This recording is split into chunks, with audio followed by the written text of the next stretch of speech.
কোটা সংস্কার আন্দোলনের জেরে যাত্রী চাপ বেড়েছে মেট্রো রেলে। প্রায় সব স্টেশনে গেল কয়েকদিন দেখা যায় বাড়তি ভিড়। টিকিট কাউন্টার ও প্ল্যাটফর্মগুলোতে লম্বা লাইনে দাঁড়িয়ে থাকতে দেখা যায় যাত্রীদের। বিস্তারিত ফজলে রাব্বির প্রতিবেদন।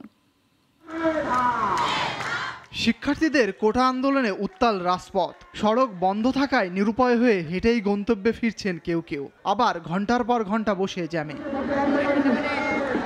সড়ক অবরোধের কারণে গেল কয়েকদিন মেট্রো রেলে অতিরিক্ত যাত্রীর চাপ পড়েছে। প্রায় প্রতিটি স্টেশনে স্বাভাবিকের চেয়ে যাত্রী বেশি দেখা যায়। এতে বিপাকে অফিসগামী যাত্রীরা।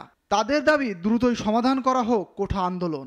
এখন এটা থেকে পরিত্রাণে আসলে আমরা চাই যে কোটা বাতিলের যে সমস্যাটা আছে এটা খুব দ্রুত সরকার তাদের মাথায় বা আমলে নেবে, নিয়ে এটাকে যেভাবে সুন্দরভাবে বাতিল হোক বা সেটাকে সমন্বয় করা যাক, করে যেন সেটাকে সমন্বয়। ফিক্স টাইমে মেট্রোতে ওঠা যাওয়া ভেরি ডিফিকাল্ট, টাফ, অনেক লোক। মতিঝিল থেকে আসলাম গত পরশুদিন, বৃহস্পতিবারে, অবস্থা খুবই খারাপ। এই কনসার্নটা সরকারের নেওয়া উচিত। স্টুডেন্টরা একটা মুভ করছেন এবং এই যে মুভটা এটা অবশ্যই যৌক্তিক মুভ।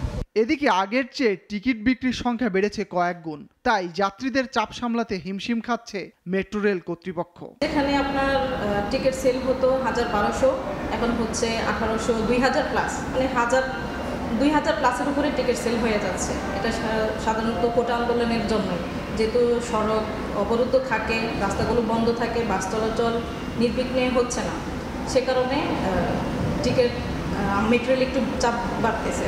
অফিসগামী যাত্রী সহ জরুরি কাজে যাদের প্রতিদিন বিভিন্ন গন্তব্যে বের হতে হচ্ছেন তারা পড়ছেন বিপাকে। তাই যাত্রীদের চাওয়া শিক্ষার্থীদের যৌক্তিক আন্দোলন মেনে নিয়ে বিষয়টা দ্রুত সমাধান করা হোক।